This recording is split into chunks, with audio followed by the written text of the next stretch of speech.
একটি মাত্র সেজদা পৃথিবী মধ্যে যা আছে এই সব কিছুর চেয়ে দামি এমন একটা সময় আসবে। সোজা বাংলা ভাষায় একটা মাত্র সেজদা পৃথিবীর বুকে সবচেয়ে দামি হবে, মানে এর চেয়ে শ্রেষ্ঠ জিনিস পৃথিবীতে আর কিছু থাকবে না। আপনি আমি যেটা ভাবছি হয়তো সোনা দানা সম্পদ ব্যাংক ব্যালেন্স এগুলোর চেয়েও কি দামি হবে? নিশ্চিত এগুলোর চেয়ে দামি হবে। গত পর্বে আমরা জানার চেষ্টা করেছিলাম যে মানুষ যখন রাস্তা দিয়ে যাবে বিশাল বড় বড় বিল্ডিং এর ন্যায় সম্পদ পড়ে থাকবে, তখন মানুষ এগুলোকে দেখবে আর বলবে যে এইগুলো নেওয়ার জন্য আমি আমার ভাইয়ের সাথে সংঘাতে লিপ্ত হয়েছিলাম। কেউ বলবে এগুলা নেওয়ার জন্য আমার হাত কাটা গেছে, অর্থাৎ চুরি করেছিলাম। কেউ বলবে এই সম্পদকে নেওয়ার জন্য আমরা আমাদের আত্মীয়তার বন্ধনকে ত্যাগ করেছিলাম, আমরা কেউ এই সম্পদকে স্পর্শ করব না, অথচ সোনা পড়ে থাকবে রাস্তায়, মানুষ নেবে না। খুব শীঘ্রই এমন সময় আসতে চলেছে। তো সেই জামানায় যখন এত দামি জিনিসের কোনো মূল্য থাকবে না, সেই সময় একটা সেজদা পৃথিবী এবং পৃথিবীর তুলনায় যা আছে তার চেয়ে শ্রেষ্ঠ সম্পদের ন্যায় দামি হবে। অথচ এখন আমাদের অনেক সময় আছে, তবুও আমরা সেজদা দেওয়ার লক্ষ্যে মসজিদ আসার চেষ্টা করি না বা মূল্যায়ন করি না যে একটা সেজদার কত দাম হতে পারে। তো আমরা দেখব এই বিষয়টা হাদিসের মাধ্যমে যে একটা সিজদার দাম পৃথিবী এবং পৃথিবীর তুলনায় সর্বশ্রেষ্ঠ হবে, বা এত শ্রেষ্ঠ এত দামি হবে কেন, কি কারণে বা কখন হবে এটা যদি দেখি আমরা আগে হাদিস যদি জানার চেষ্টা করি। হাদিসে বর্ণনা করে হচ্ছে আবু হুরায়রা রাদিয়াল্লাহু তাআলা আনহু। আবু হুরায়রা রাদিয়াল্লাহু তাআলা আনহু বলেন যে আমি রাসূলুল্লাহ সাল্লাল্লাহু আলাইহি ওয়াসাল্লামকে বলতে শুনেছি। আবু হুরায়রা রাদিয়াল্লাহু তাআলা আনহু বলেন আমি রাসূল সাল্লাল্লাহু আলাইহি সাল্লামকে বলতে শুনেছি যে ওই সত্তার শপথ, মানে আল্লাহর কসম, যার হাতে আমার প্রাণ, মুহাম্মদ সাল্লাল্লাহু আলাইহি ওয়াসাল্লাম বলছেন যার হাতে আমার প্রাণ, অচিরেই ঈসা ইবনে মারিয়াম আলাইহিস সালাতু সালাম, মানে ঈসা আলাইহিস সালাতু সালাম ন্যায়পরায়ণ শাসক রূপে তোমাদের মাঝে আবির্ভূত হবেন। ঈসা আলাইহিস সালাতু সালাম, আল্লাহ সুবহানাহু ওয়া তাআলা যত নবী রাসূলদেরকে পাঠিয়েছেন আল্লাহর জমিনে সবাইকে তিনি মৃত্যুদান করেছেন। শুধু ঈসা ইবনে মারিয়াম আলাইহিস সালাতু সালামকে আল্লাহ সুবহানাহু ওয়া তাআলা তুলে নিয়েছেন তার কাছে, ঠিক সময় মতো আল্লাহ সুবহানাহু ওয়া তাআলা তাকে নামিয়ে দিবেন আল্লাহর জমিনে। আর রাসূলুল্লাহ সাল্লাল্লাহু আলাইহি ওয়াসাল্লাম বললেন যে আল্লাহর শপথ করে বলছি, আল্লাহর কসম করে বলছি, খুব শীঘ্রই, অচিরেই, তাড়াতাড়ি ঈসা ইবনে মারিয়াম আলাইহিস সালাতু সালামকে তোমরা ন্যায় শাসক রূপে পাবে, ন্যায় বিচারক হিসেবে পাবে, যার মধ্যে নিয়ম নীতি থাকবে, কোরআন এবং সুন্নাহ মোতাবেক চলবে, তোমাদের মাঝে অবতীর্ণ হবে। আর তিনি ক্রুশকে ভেঙে দিবেন। তার নামে যে তহমত লাগানো হয় যে ক্রুশ, খ্রিস্ট, এই ক্রুশকে তিনি ভেঙে দিবেন। যত পৃথিবীতে শূকর আছে তা হত্যা করবেন। জিজিয়া কর মানে অমুসলমানদের কাছ থেকে যে মানে সামরিক কারণে, যুদ্ধের কারণে তাদের কাছ থেকে একটা কর নেওয়া হয়, সেই করের নাম হচ্ছে জিজিয়া কর। সেই জিজিয়া করকে তিনি বিলুপ্ত করে দেবেন, রহিত করে দেবেন, আর দরকার নেই। অমুসলমানরা কেন দেবে? তিনি বিলুপ্ত করে দেবেন। চারিদিকে ধন সম্পদের ছড়াছড়ি হবে, প্রচুর পরিমাণে ধন সম্পদ হবে। ঠিক তখন একটি মাত্র সেজদা সারা দুনিয়ার সমস্ত সম্পদের চেয়ে উত্তম হবে। হাদিসটা আরো একবার রিপিট করি। আবু হুরায়রা রাদিয়াল্লাহু তাআলা আনহু বলেন রাসূল সাল্লাল্লাহু আলাইহি সাল্লাম বলেছেন যে অচিরে, খুব শীঘ্রই ঈসা ইবনে মারিয়াম আলাইহিস সালাতু সালাম তোমাদের মাঝে আসবে, আর তিনি হবেন ন্যায়পরায়ণ শাসক। তিনি ক্রুশকে ভেঙে দিবেন, পৃথিবীর শূকরকে হত্যা করবেন, তিনি ন্যায়পরায়ণতা কায়েম করবেন তার জামানায়। তিনি জিজিয়া যে কর সেটাকে তিনি বিলুপ্ত করে দিবেন, রহিত করে দিবেন। এবং তার সময় সম্পদের ছড়াছড়ি হবে, মানে দুই হাতে তুলে সম্পদকে দান করা হবে, মানে টাকা গুনে ওই তোলা কেজি এসব হিসাব নাই, সোনা মানে হাতে হাতে তুলে দান করা হবে, এত সম্পদ হবে সেই সময়। সেই সময় একটা সেজদা হবে, পৃথিবী এবং পৃথিবীর মধ্যে যা আছে সবচেয়ে শ্রেষ্ঠ একটা সেজদার দাম সেদিন অতটা হবে। চিন্তা করা যায়? মানে একবার ভাবেন যেমন একটা সময় আসবে। আচ্ছা, এটা তো একেবারে সরল সোজা হাদিস, ব্যাখ্যা বিশ্লেষণ করার কিছু নেই, তবে একটু একটা কথা না বললে নয়। আল্লাহ সুবহানাহু ওয়া তাআলা ধন সম্পদের মালিক। তিনি চাইলে আপনাকে ধন সম্পদ দিতে পারেন, চাইলে আপনাকে ভিখারি করতে পারেন, তিনি চাইলে আপনাকে বিজয় দান করতে পারেন, তিনি চাইলে আপনাকে অপদস্থ করতে পারেন, তিনি চাইলে আপনাকে আমাকে সম্মান দিতে পারেন, তিনি চাইলে আপনাকে আমাকে বেইজ্জতি করতে পারেন। তো তিনি ধন সম্পদের মালিক। আর ঈসা ইবনে মারিয়াম আলাইহিস সালাম যখন আসবেন তার সময় সম্পদের ছড়াছড়ি হবে। এর পেছনে কারণ কি? এর পেছনে কারণ আপনি এটা বলতে পারেন এমন করে যে ন্যায় পরায়ণতা যদি মানুষের মধ্যে ফিরে আসে, মানুষ যদি হকের পথে থাকে, মানুষ যদি আল্লাহ তাআলার গুণগান গায়, মানুষ যদি সালাতের জন্য মসজিদগুলোকে ভরিয়ে ফেলে, মানুষ যদি হক পথে চলে, কোরআন এবং সুন্নাহর পথে চলে, তাহলে আল্লাহ সুবহানাহু ওয়া তাআলা সম্পদ বাড়িয়ে দিবেন। তাহলে এখন সম্পদ নাই কেন? কারণ এখন হচ্ছে আমরা আল্লাহ সুবহানাহু ওয়া তাআলার বিধিবিধানকে তোয়াক্কা করি না। এখন আমরা আল্লাহ সুবহানাহু ওয়া তাআলার বিধিবিধানকে যতটুকু প্রয়োজন ততটুকু মানার চেষ্টা করি, বাকি আমার বিরুদ্ধে গেলে সেটাকে বাতিল করে দিই। এখন আমাদের ইসলামটা প্রায় মসজিদের মধ্যে বন্দী, মসজিদ থেকে বাইরে গেলে আর ইসলামকে পাওয়া যায় না। তাহলে এমন অবস্থায় আল্লাহ সুবহানাহু ওয়া তাআলা কি করে সম্পদ দিবেন? বৈধ সম্পদ দিতে পারেন। তো সেই সময় সম্পদকে বাড়িয়ে দেওয়া হবে, অঢেল সম্পদ হবে। আর তার জামানায় নামাজের দিকে মানুষের এতটা আগ্রহ হবে, সম্পদ উপার্জন করা না করা এগুলোর দিকে মানুষ তোয়াক্কা করবে না। আর আরেকটা গুরুত্বপূর্ণ পয়েন্ট দেখেন, ওই সময় একটা যুদ্ধ হবে। ওই সময় মানুষ ঈসা ইবনে মারিয়াম আলাইহিস সালামকে দেখে, তার ন্যায় পরায়ণতা দেখে তার দিকে ঝুঁকবেন। ইহুদি, খ্রিস্টান, হিন্দু, বৌদ্ধ সবাই ইসলাম গ্রহণ করবেন।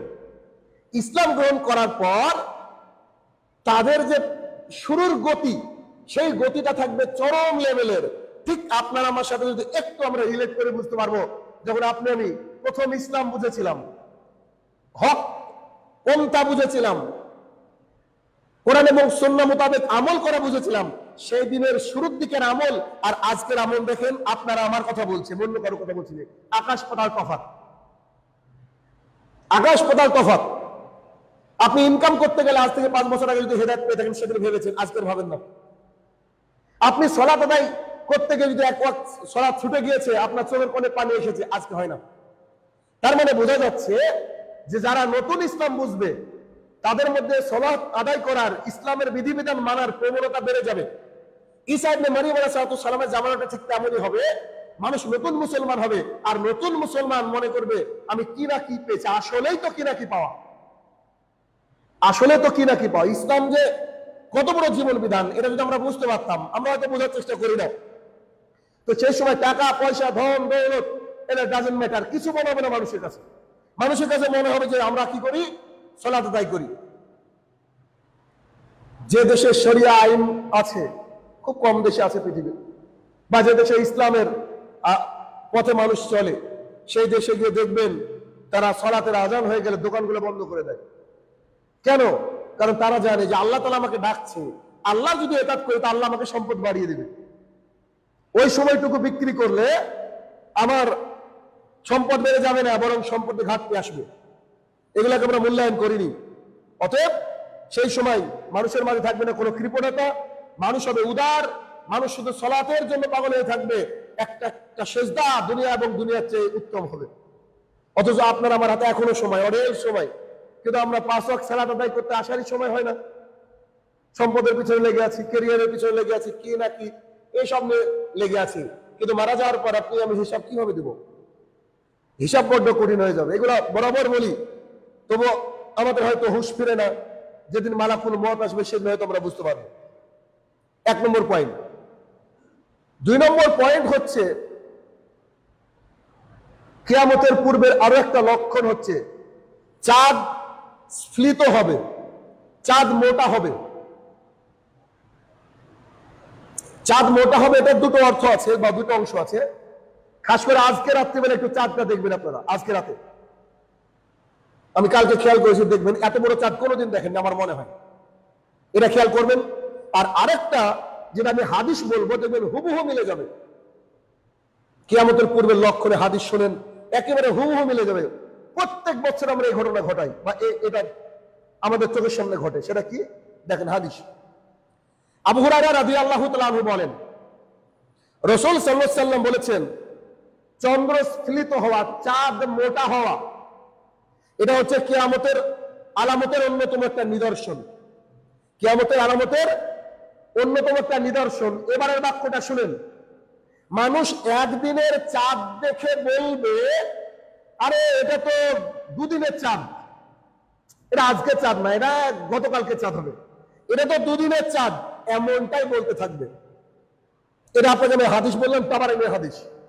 এবার একটু আপনাকে নিয়ে যায় রমজান মাসে, দেখেন এবারও বলেছেন কি, যখনই আপনি আমি চাঁদ দেখতে দাঁড়াই, চাঁদ আমরা দেখি, 5 জন 10 জন মানুষ যখন পেছনে জড়ো হয়, দেখবেন মিনিমাম 5-6 জনের মুখ থেকে, 2-3 জনের মুখ থেকে বেড়ে যারে চাঁদ তো অনেক মোটা, এটা তো আজকে চাঁদ না, এটা কালকের চাঁদ। আসলে চাঁদটা সেদিনেরই, কিন্তু চাঁদটা মোটা হয়ে যাচ্ছে কেন? এটা যে কিয়ামতের আগের একটা লক্ষণ। আর মানুষ এভাবেই বলবে। এই হাদিস হয়তো অনেকে আজকে প্রথম শুনলেন, কিন্তু আপনি আপনার দাদা দিদা বা বাবার মুখ থেকে শুনে আসছেন বরাবর, দেখবেন চাঁদ দেখলেই তারা বলে, না না এই চাঁদ আজকের না, এরা এত মোটা চাঁদ হয় আজকের চাঁদ। দেখবেন প্রত্যেক বছর, প্রত্যেক মাসে তো আমরা খেয়াল করি না, আমাদের চাঁদ দেখায় তো রমাদান মাসটা সাধারণত, তখন কিন্তু আমরা এটাকে খেয়াল করি। দেখেন হাদিসটা মিলে গেল যে রাসূলুল্লাহ সাল্লাল্লাহু আলাইহি ওয়াসাল্লাম বলছেন, কিয়ামতের পূর্বের অন্যতম একটা আলামত, লক্ষণ হচ্ছে চাঁদ স্খলিত হয়ে যাবে, চাঁদ মোটা হয়ে যাবে। এমনি মোটা হচ্ছে, এটা আলামত কিয়ামতের। অতএব এটা হচ্ছে অন্যতম একটা আলামত, যেখানে চাঁদ হচ্ছে আপনার স্খলিত মোটা হয়ে যাবে। এরপরে আলামত হচ্ছে পৃথিবীর প্রায় সকল মুসলমান এক সময় শাম দেশে হিজরত করবে। যারা কিয়ামতের আগে বেঁচে থাকবে, তারা এমন একটা সময় আসবে মানুষের মাঝে, সবাই শাম দেশে হিজরত করবে। শাম দেশ মানে বর্তমানে যে লেবানন, জর্ডান, আপনার ওই ফিলিস্তিন, মূল ফিলিস্তিন বললে বুঝতে পারবেন, ফিলিস্তিন সিরিয়া, মানে লেবানন, জর্ডান, ফিলিস্তিন, সিরিয়া, এই এলাকাটাকে ঘিরে যে জায়গা, এই বেষ্টনী, এই বেষ্টনীকে মুহাম্মদ সাল্লাল্লাহু আলাইহি ওয়াসাল্লাম বলেছেন শাম। এই ভূমিকে তিনি শাম বলেছেন। আর এটা হচ্ছে ওহী নাজিলের স্থান, বহু নবী রাসূলের স্থান ওই শাম। আর এই শামের ব্যাপারে অসংখ্য হাদিস এসেছে, প্রচুর হাদিস এসেছে শামের ব্যাপারে, এই শামকে ই করে। আর রাসূলুল্লাহ সাল্লাল্লাহু আলাইহি ওয়াসাল্লামের একটা কঠিন হাদিস রয়েছে এই বিষয়ে। তিনি বলেছেন, শামবাসী যখন, মানে ফিলিস্তিন, জর্ডান, লেবাননের মানুষজন, শামবাসী যখন বিপদগামী হয়ে যাবে, যেদিন শামবাসীরা বিপদগামী হয়ে যাবে, সেদিন মনে রাখো তোমাদের মধ্যে কল্যাণ জীবিত থাকবে না। মানে তারা পথভ্রষ্ট হয়ে গেলে, তারা যদি বিপদগামী হয়ে যায়, তোমাদের মধ্যে আর কোনো কল্যাণ থাকবে না। তবে শুনে রাখো, আমার উম্মতের একদল লোক কিয়ামত পর্যন্ত বিজয় অবস্থায় থাকবে, তাদেরকে কেউ কোনো ক্ষতি করতে পারবে না। এবার গোটা পৃথিবীর যেখানে হোক না কেন থাকবেই থাকবে। যারা হক পথে থাকবে, তাদের বিরুদ্ধে অনেক মানুষ থাকবে, কিন্তু তাদের কোনো ক্ষতি করতে পারবে না, নিশ্চিত থাকেন। অতএব হক পথে থাকেন, হাদিসকে মানেন, আপনার আমার ক্ষতি কেউ করতে পারবে না। যদি আমরা হকপন্থী হই, কোরআন এবং সুন্নাহ মোতাবেক চলি, পৃথিবীর কেউ নেই যে তাদের ক্ষতি করে। এটা রাসূল সাল্লাল্লাহু আলাইহি ওয়াসাল্লামের কথা। হাদিস শুনেন, আবু দারদা রাদিয়াল্লাহু তাআলা আনহু বলেন, রাসূল সাল্লাল্লাহু আলাইহি ওয়াসাল্লাম বলেছেন, কিয়ামতের আগে এক মহাযুদ্ধ হবে, কিয়ামতের পূর্বে এক মহাযুদ্ধ হবে মুসলমানদের সাথে। মানে এই যুদ্ধটা হতে হতে, যখন যুদ্ধ হবে, যুদ্ধের জন্য একটা জায়গা করা হয়, পরিচালনা করার জন্য মেন সেন্টার করা হয়, প্রশাসনের বা প্রশাসনিক কেন্দ্র যেটাকে বলা হয়। মুসলমানদের মধ্যে যখন যুদ্ধ হবে, ঠিক তখন প্রশাসনিক ভবন বা প্রশাসনিক জায়গা হচ্ছে দামেস্ক, অর্থাৎ ওই মসজিদ আল আকসার পাশের অংশ, যেখানে দামেস্কের পাশে এটা গুতা, ওই জায়গাটার নাম হচ্ছে আল গুতা, এটা প্রদেশ। আল গুতা প্রদেশটা হবে কি প্রশাসনিক কেন্দ্র। দেখেন গোটা পৃথিবীর মুসলমান অমুসলমান সবাই লড়াই করছে ফিলিস্তিনের জন্য, ফিলিস্তিন নেওয়ার জন্য, বাইতুল মুকাদ্দাস দখল করার জন্য। কেন? ওদের ধর্মগ্রন্থে এরকম হাদিসের অংশ আছে, ওরাও মনে করে এটা পবিত্র ভূমি, এজন্য সবাই এরা লড়াই করছে, আর লড়াই করতেই থাকবে। মুসনাদে আমাদের হাদিস 43 নম্বর হাদিস, মানে 43000 4300 নম্বর হাদিস বা 4300 নম্বর হাদিস। এইটা মহাযুদ্ধ মানে কি? এই হাদিসে রাসূল সাল্লাল্লাহু আলাইহি ওয়াসাল্লাম বললেন মহাযুদ্ধ হবে। মহাযুদ্ধ মানে হচ্ছে মানে মুসলমানের শেষ যুদ্ধ হবে মুসলমান আর খ্রিস্টানদের মধ্যে, মুসলমান আর খ্রিস্টানদের মধ্যে। আর এই যুদ্ধে মুসলমানদেরকে আল্লাহ তাআলা বিজয় দান করবেন। মানে সর্বশেষ যুদ্ধটা পৃথিবীতে যেটা হবে, সেই যুদ্ধে আল্লাহ সুবহানাহু ওয়া তাআলা কি করবেন? মুসলমানদেরকে বিজয় দান করবেন। আর ওই দামেস্কের যে একটা শহর আল গুতা, যেটাকে বললাম, সেখানে ওখানে হচ্ছে ইমাম মাহাদির আবির্ভাব ঘটবে। ওখানে ইমাম মাহাদির আবির্ভাব ঘটবে। আর ওখানে আবির্ভাব ঘটার পরেই আপনার আস্তে আস্তে দাজ্জাল বেরিয়ে যাবে, ঈসা ইবনে মারইয়াম আলাইহিস সালাম আসবেন। তখন একজন এরকম কথা যখন বলছিলেন রাসূল সাল্লাল্লাহু আলাইহি ওয়াসাল্লাম, তখন একজন সাহাবী বললেন, আল্লাহ রাসূল সাল্লাল্লাহু আলাইহি ওয়াসাল্লাম, তখন যদি বেঁচে থাকি, আমি যদি বেঁচে থাকি তখন কি করবো? আমাকে কোথায় আপনি হিজরতের জন্য বলছেন বলেন তো? তখন তিনি বললেন, তাহলে তুমি শাম দেশে হিজরত করো, ফিলিস্তিনের ওইদিকে তুমি হিজরত করো। অর্থাৎ ফিলিস্তিনের ওইদিকে রাসূলুল্লাহ সাল্লাল্লাহু আলাইহি ওয়াসাল্লাম বলেছেন কি, তোমরা হিজরত করো। আব্দুল্লাহ ইবনে ওমর রাদিয়াল্লাহু তাআলা আনহু বলেন, রাসূল সাল্লাল্লাহু আলাইহি ওয়াসাল্লাম বলেছেন যে এমন একটা সময় আসবে, এমন একটা যুগ আসবে, যখন সব মুমিন মুসলমানরা শামে গিয়ে জড়ো হবে, শামে গিয়ে সমবেত হবে। ইবনে আবি শাইবার হাদিস। মানে মুসলমানরা শামে চলে যাবে। কেন? মানুষ নিরাপত্তা চাইবে, মানুষ হকপন্থী দলের সাথে থাকতে চাইবে। আর হকপন্থী দল, নিরাপত্তা, এটা মানে আপনি আমি যদি একটু যাচাই বাছাই করি তাহলে বুঝতে পারবো কোরআন এবং সুন্নাহর আলোকে। এই জন্য কিয়ামতের পূর্বের এই আলামতের মধ্যে এই বিষয়গুলোকে উল্লেখ করা হয়েছে। এর পরের আলামত হচ্ছে অনেকটা প্রায় আগের হাদিসের সাথে রিলেটেড। সেটা কি? মুসলমান আর খ্রিস্টানদের মধ্যে মহাযুদ্ধ হবে। এবং কি যুদ্ধ হবে? কনস্টান্টিনোপল নাম শুনেছেন, ইতিহাস যারা পড়েছেন, কনস্টান্টিনোপল বিজয় লাভ হবে। দেখেন ইতিহাস আমরা পড়েছি, সেটা ভবিষ্যৎবাণী আমরা কোরআন এবং সুন্নাহ থেকে পাচ্ছি। এগুলো আমাদের জানা দরকার আছে। খ্রিস্টান আর মুসলমানদের মধ্যে যে মহাযুদ্ধ হবে, ইতিহাসে অনেক যুদ্ধের কথা উল্লেখ আছে, আবারও হবে। তো কখনো কখনো শান্তি চুক্তির মাধ্যমে হবে, কখনো কখনো আবার সমঝোতা হবে, কখনো কোনো চুক্তি হবে, কখনো আবার যুদ্ধ হবে। এরকম করে চলতেই থাকবে খ্রিস্টান আর মুসলমানদের মধ্যে যুদ্ধ। তো চলতে চলতে শেষের দিকে এসে মুসলমান আর খ্রিস্টানদের মধ্যে বিশাল বড় একটা যুদ্ধ হবে। ওই যুদ্ধে অনেকগুলা খ্রিস্টানরা মুসলমান হয়ে যাবে, তারপরে সবাই একসাথে গিয়ে, সমস্ত মুসলমানরা গিয়ে কনস্টান্টিনোপলকে কি করবে? বিজয় লাভ করবে, মানে মুসলমানদের হাতে চলে আসবে। এমন একটা সময় হবে যখন কনস্টান্টিনোপল বিজয় হয়ে গেল, তখন হাতে আসার সাথে সাথে ঘোষণা হয়ে যাবে দাজ্জাল বের হয়ে গেছে, তখনই দাজ্জাল বের হয়ে যাবে। তাহলে কিভাবে আলামত গুলোকে বলা হয়েছে বলেন তো? মনে হচ্ছেন যে তিনি এবার দেখে দেখে বলছেন, সব লেখা রয়েছে পর পর পর পর, এটার পরে এটা, এটার পরে এটা, এটার পরে এটা ঘটবে। একেবারে কতটা মানে স্পষ্ট হাদিস, একেবারে ক্লিয়ার কাট। চিন্তা করেন। আচ্ছা, মুআয ইবনে জাবাল রাদিয়াল্লাহু তাআলা আনহু বলেন, রাসূল সাল্লাল্লাহু আলাইহি ওয়াসাল্লাম বলেছেন, জেরুজালেম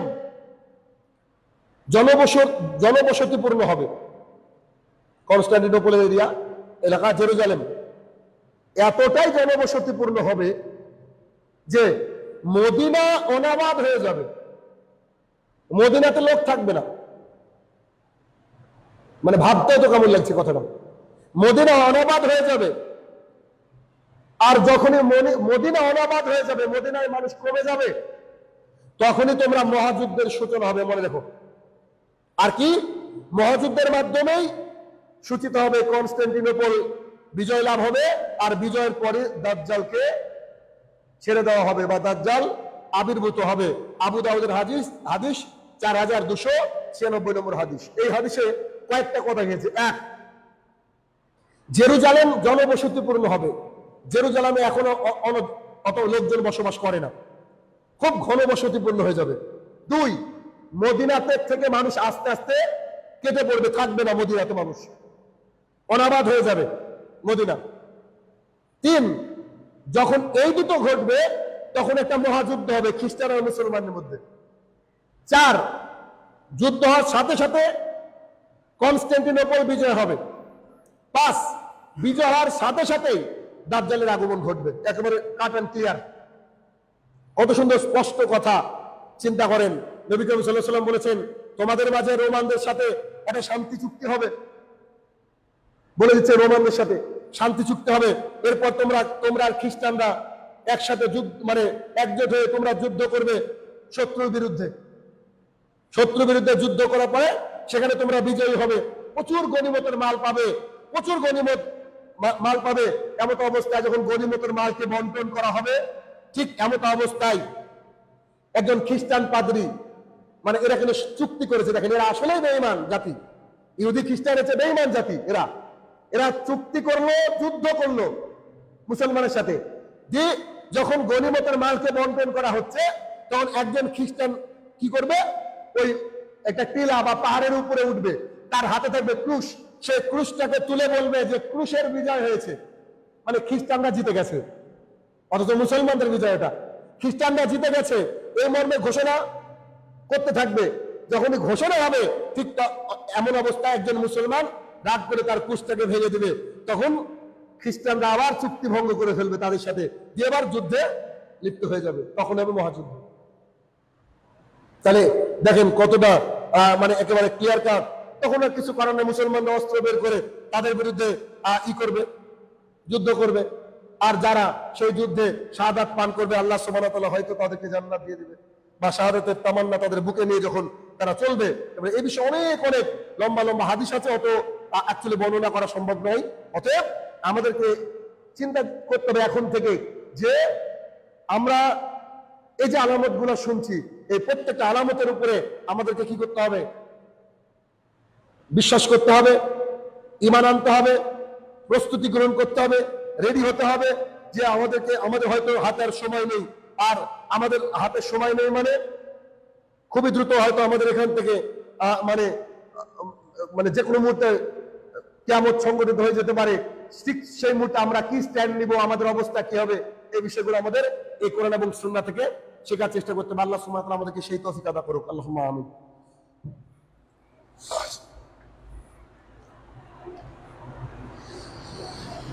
আলহামদুলিল্লাহ ওয়াহদাহু ওয়াসসালাতু ওয়াসসালামু আলা মান লা নাবিয়্যা বা'দা, আম্মা বা'দ। আমাদের আলোচনা হচ্ছে কিয়ামতের আলামত পর্ব 13। বিষয় হচ্ছে যে আমরা কোরআন এবং সুন্নাহ থেকে পৃথিবী ধ্বংস হওয়ার পূর্বের যে লক্ষণ, কিয়ামতের পূর্বের লক্ষণ, তা দেখে আসছি। এখন হচ্ছে যে বিষয়টা বলবো তা হচ্ছে মিরাস তথা যুদ্ধলব্ধ মাল। যুদ্ধে যারা হেরে যায় তাদের কাছে যে সম্পদ থাকে, এই মিরাস বা এগুলোকে বলা হয় গনিমত। আর মিরাস মানে হচ্ছে সম্পদ, যে বাবার সম্পদ সন্তানকে দেওয়া ইত্যাদি। এগুলা মানে মিরাস যে সম্পদ, মিরাসের যে সম্পদ, এগুলা হচ্ছে কি বন্টিত হবে না, বন্টন হবে না। আর গনিমত পেয়েও কেউ একসময় আনন্দ প্রকাশ করবে না। এর মানে কি? এর মানে হচ্ছে এমন একটা সময় আসবে যে মানুষের সম্পদের প্রতি ভালোবাসা থাকবে না, সোজা কথা। বাবার সম্পদের প্রতি কোনো লোভ থাকবে না। যুদ্ধের পরে সোনা দানা অনেক কিছু পড়ে থাকবে, মানুষ নেওয়ার আগ্রহ প্রকাশ করবে না, এগুলোর প্রতি মানুষের অত থাকবে না। হাদিস আব্দুল্লাহ ইবনে মাসউদ রাদিয়াল্লাহু তাআলা আনহু বলেন, নবী করিম সাল্লাল্লাহু আলাইহি ওয়াসাল্লাম বলেছেন, কিয়ামতের আগে এই যে ত্যায্য সম্পত্তি ও যুদ্ধলব্ধ সম্পত্তি, যেগুলো বললাম একটু আগে, বন্টনের সুযোগ তৈরি হবে না। কি কারণে? এই সময় এমন একটা পরিস্থিতি হবে যে মানুষ ওই সামনের দিকে, সিরার দিকে ছুটতে থাকবে আর বলবে যে মহাযুদ্ধের ঘোষণা হয়ে গেছে, চলো এবার ওই যুদ্ধে চলো। এটা লম্বা এ রয়েছে আর কি। আচ্ছা, এরপরে আলামত হচ্ছে প্রাচীন যুগের যানবাহন আবার ফিরে আসবে। প্রাচীন যুগের অস্ত্র শস্ত্র যানবাহন যা নিয়ে মানুষ যুদ্ধ করত তা কিন্তু আবার ফিরে আসবে। শুনতে একটু অড মনে হলো, এগুলোই বাস্তব। কেননা এমন একটা সময় হতে পারে ইহুদি খ্রিস্টানদের হাতে এমন কিছু রয়েছে যে আপনার আমার যে গাড়ি আমরা ব্যবহার করি, ওরা একটা বাটনের মাধ্যমে গাড়িগুলোকে স্টপ করে দিবে। কিছু করার নেই তো। আমাদের ফোনগুলোকে ওরা 1 সেকেন্ড সময় নিবে বন্ধ করতে, গোটা পৃথিবীর ফোনকে 1 সেকেন্ড। কেন? প্রত্যেকটা ফোনে আমাদের গুগল অ্যাকাউন্ট আছে। আপনি করেন আর না করেন, ফোন চালু হবে না। তারা গুগল অ্যাকাউন্টটাকে অফ করে দিল, আপনার আমার ফোন দেখবে। তারা এভাবে যুদ্ধ করবে। তো এমনও তো সময় আসতে পারে যে আগের আবার ঘোড়া তীর বল্লম এগুলো ফিরে আসবে, তার জন্য আর কিচ্ছু নেই, আগের জিনিস আবার ফিরে আসবে। কেমন? মুসলিম বাহিনীরা যখন যুদ্ধ করে, ওই যে আগের হাদিস, লম্বা হাদিসটা বললাম না, যুদ্ধ করে ক্লান্ত হয়ে যাবে, সবাইকে হারিয়ে দিয়েছে, প্রচুর গনিমত পড়ে আছে, এমন সময় হঠাৎ করে একজন ঘোষণা দিবে যে দাজ্জাল এসেছে, তোমাদের স্ত্রীদেরকে আক্রমণ করছে, স্ত্রী সন্তানদেরকে বাড়িতে রেখে এসেছো, এখানে যুদ্ধ করছো, তোমরা তাড়াতাড়ি বেরিয়ে যাও, দাজ্জাল চলে এসেছে। এ কথা শোনা মাত্রই মানুষ কি করবে? সব সম্পত্তি ফেলে থুয়ে বাড়ির দিকে যাত্রা করবে। এরপর খোঁজ খবর নেওয়ার পরে 10 জন অশ্বারোহী ঘোড় চালক, 10 জন অশ্বারোহীকে তারা বলবে যে যাও, তোমরা গিয়ে খোঁজ নিয়ে আসো তো আমাদের বাড়িতে, আমাদের এলাকায় অ্যাকচুয়ালি দাজ্জাল এসেছে কিনা। এতদূর ঠিক আছে হাদিস। তারপরে অংশ শোনেন, সুবহানাল্লাহি বিহামদিহি। তারপরে অংশ শোনেন, রাসূল সাল্লাল্লাহু আলাইহি ওয়াসাল্লাম বলছেন, যেই 10 জন লোককে, মানে আপনি কল্পনা করতে পারছেন, একটা হাদিস যদি আপনি ভাবেন শুধু সারা জীবন পড়াশোনা করে শেষ হবে না। আর রাসূল সাল্লাল্লাহু আলাইহি ওয়াসাল্লাম যে কি ছিলেন, আপনি আমি পিএইচডি কেন 100টা পিএইচডি করলেও শেষ করা সম্ভব নয়। আচ্ছা, তার আগে বলি, দাজ্জাল কখন আসবে? কিয়ামতের আগে। কখন? মহাযুদ্ধের পর। রাসূল সাল্লাল্লাহু আলাইহি ওয়াসাল্লাম তো কবরে, তিনি তো মারা গেছেন। ঠিক আছে, এতদূর বললেন দাজ্জাল আসবে, এতদূর ঠিক আছে। তা দাজ্জাল তো এখনো আসেনি, এ কথা সত্য। রাসূল সাল্লাল্লাহু আলাইহি ওয়াসাল্লাম বলছেন, যেই 10 জন লোককে ঘোড়ায় করে পাঠিয়ে দেওয়া হবে, যে 10 জন লোককে ঘোড়ায় করে পাঠিয়ে দেওয়া হবে, সেই 10 জন লোকের নাম, তাদের পিতার নাম এবং তাদের কে কোন কালারের ঘোড়ায় চড়ে যাবে, আমি মুহাম্মদ সাল্লাল্লাহু আলাইহি ওয়াসাল্লাম তাও জানি। সুবহানাল্লাহ। কল্পনা করতে পারছেন কবে দাজ্জাল আসবে, সেই খোঁজ খবর নিতে কে যাবে, সেই লোকটার নাম আল্লাহ রাসূল সাল্লাল্লাহু আলাইহি ওয়াসাল্লাম জানেন, সেই লোকটার বাবার নাম মুহাম্মদ সাল্লাল্লাহু আলাইহি ওয়াসাল্লাম জানেন, সে কে কোন ঘোড়ায় চড়ে যাবে তা জানেন। এবং তিনি বলছেন যে তারা হবে সেই জামানার সর্বশ্রেষ্ঠ ঘোড়সওয়ার। তার মানে কি? দাজ্জাল আসেনি, তার মানে এখনো মানুষ ঘোড়ায় চড়ার প্রবণতা রাখে, তার মানে ঘোড়ায় চড়বে এক সময় মানুষ। আচ্ছা, আরেকটা কথা বলি, কেন ঘোড়ায় চড়ার দরকার হবে? যুদ্ধ হলে আকাশপথকে বন্ধ করে দেওয়া হয়, যুদ্ধ হলে নদীপথ দিয়ে নৌকা লাগে বা নানান ব্যাপার থেকে খাল বিল, তখন কিন্তু ঘোড়া চলে। দেখেন, ঘোড়া কিন্তু একটা নর্মাল যে কোনো রাস্তা দিয়ে চলে যেতে পারে। আর আপনার রেলের উপর দিয়ে চলবে, গাড়ির রাস্তায় চলবে, কিন্তু ঘোড়া যে কোনো জায়গায় দিয়ে যেতে পারে। তো রাসূল সাল্লাল্লাহু আলাইহি ওয়াসাল্লাম এই যে কথা বললেন, আর এটা মুসলিম শরীফের হাদিস, ৭৪৬৩ নম্বর হাদিস, এই কথা তিনি বললেন, তারা হবে সর্বশ্রেষ্ঠ ঘোড়সওয়ার, সর্বশ্রেষ্ঠ সন্তান জাতির। তাহলে পরিস্থিতির কথা একবার খেয়াল করেন, এমন হবে পরিস্থিতি। আর একটা অংশ বলবো, আর তা হচ্ছে খুবই খারাপ একটা সংবাদ বা খারাপ কথা, শুনেও খারাপ লাগবে, তারপরেও, যে বাইতুল মুকাদ্দাসের আশেপাশে জনবসতি বৃদ্ধি পাবে আর মদিনা উজাড় হয়ে যাবে, একেবারে উজাড় হয়ে যাবে মদিনা। কেমন? মুআয ইবনে জাবাল রাদিয়াল্লাহু তাআলা আনহু বলেন, রাসূল সাল্লাল্লাহু আলাইহি ওয়াসাল্লাম বলেছেন, জেরুজালেম জনবসতিপূর্ণ হয়ে যাবে আর মদিনা অনাবাদ হয়ে যাবে। তারপরে মহাযুদ্ধের সূচনা হবে, একই হাদিস। মহাযুদ্ধের পরে কনস্টান্টিনোপল বিজয় হবে, আর বিজয়ের পরে কার আত্মপ্রকাশ হবে? দাজ্জালের। এটা তো আমরা শুনলাম, একই হাদিস। রাসূলুল্লাহ সাল্লাল্লাহু আলাইহি ওয়াসাল্লাম বলছেন যে হাদিস শুনি। আবু হুরায়রা রাদিয়াল্লাহু তাআলা আনহু বলেন, রাসূল সাল্লাল্লাহু আলাইহি ওয়াসাল্লাম বলেছেন যে বসবাসের উপযোগী হওয়া সত্ত্বেও মানুষ মদিনাকে ছেড়ে দিবে। মদিনাকে সোনার শহর বলা হয়। সৌদি আরবের যত জায়গায় ঘুরেন না কেন, যদি আল্লাহ কোনদিন নিয়ে যায়, দেখবেন মদিনার মতো পিসফুল, শান্তির জায়গা, আরামের জায়গা আমি তো অন্তত দেখিনি। আমি যেখানে যেখানে গেছি আজ পর্যন্ত এত ভালো লাগে, এমনি মনটা ভালো হয়ে যায় মদিনায়। এত সুন্দর জায়গা, এটা সবাই বলে, জিজ্ঞাসা করবেন। তো ওই মদিনা বাসযোগ্য থাকার পরেও মানুষ মদিনা ছেড়ে চলে যাবে। এমন হয়ে যাবে যে মদিনার মসজিদে গিয়ে কুকুর এবং চিতাবাঘগুলি মিম্বারে গিয়ে প্রস্রাব করবে। মানে মানুষ আর থাকবে না মদিনায়। এটা রাসূল সাল্লাল্লাহু আলাইহি ওয়াসাল্লামের ভবিষ্যৎবাণী, মুয়াত্তা মালিকের হাদিস, যে কুকুর কি করবে? পেশাব করবে মসজিদের মধ্যে ঢুকে। সাহাবা কিরাম বলছেন, আল্লাহর রাসূল বলেন কি, এ আমাদের মদিনায়, এই মদিনায় এটা ঘটবে? তো মদিনার ফল ফ্রুট, এই এত সুন্দর, মানে মদিনার বুকে তো খেজুরের দাম মানে কোটি কোটি টাকার মানুষ খেজুর বিক্রি করে, মিলিয়ন মিলিয়ন টাকা। তো ফল ফলাদি এগুলা কি হবে? তো বলছে এগুলা হচ্ছে ওই বনের পশু পাখিগুলো খেয়ে ফেলবে, এমন একটা পজিশনে আসবে। যদিও পরের সপ্তাহে একটা হাদিস শুনবো, তার আগে একটা অংশ বলে দিই যে এই শব্দটা শুনতে খারাপ লাগলেও এটাই বাস্তব। তবে আল্লাহ সুবহানাহু ওয়া তাআলা মদিনা থেকে মুনাফিক এদেরকে বের করে দেবেন আস্তে আস্তে, ভালো লোকগুলোকে রাখবেন। তারপরে একসময় আস্তে আস্তে কিয়ামতের মাঠ যখন সংগঠিত হবে, তার আগে তো মানুষ সামনের দিকে চলে যাবে, কারণ আল্লাহ রাসূল সাল্লাল্লাহু আলাইহি ওয়াসাল্লাম হিজরত করতে বলেছেন। ইমানদাররা তো ওদিকেই চলে যাবেন, ওখানেই বিখ্যাত জায়গা হয়ে যাবে, ওখানে তখন কিয়ামতের মাঠ সংগঠিত হয়ে যাবে। আল্লাহ সুবহানাহু ওয়া তাআলা আমাদেরকে কোরআন এবং সুন্নাহ অনুযায়ী যে কথাগুলো